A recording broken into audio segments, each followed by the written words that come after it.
Sumy, Ukraine. Whenever Anna, 52, gets excited, she feels the chilling touch gun barrel between her eyebrows. It's haunting reminder of his encounter with group Russian soldiers on the street nearly a year ago.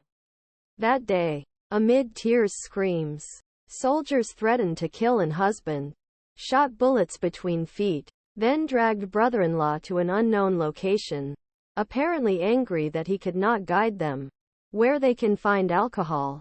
2 weeks later, Anna's husband, who had also been hospitalized earlier for heart problems, found his brother's body in a forest not far from their village in the Russian-occupied region of Ukraine's southeastern Zaporozhye region. His heart couldn't take it, Anna said. Alone and afraid, Anna fell into depression. I don't know how I am coping with this, she says, repeating the phrase over and over as tears stream down her face.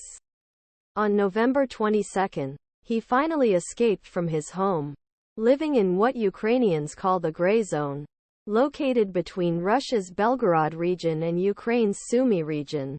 The last corridor is coming since the start of the war in Ukraine. Thousands of people have fled Russian-occupied regions in countless ways. Now, almost 2 years later, their only option to get directly into Ukraine is the corridor. Most of those allowed to move freely Russian-controlled areas travel to corridor by bus from homes across country Zaporizhia Kherson southeast, Donetsk and Luhansk northeast, Crimea, southern peninsula that Russia annexed 2014. Once they reach corridor, they must proceed on foot across open, treeless, uninhabited land. The whir of artillery and hum of drones from nearby battles echo in his ears. Before they set off, they are warned that no one can guarantee their safety when crossing the road. Some travel with children or elderly parents. When arrive in Sumy, they are exhausted and barely have the strength to carry the few items can grab before escaping.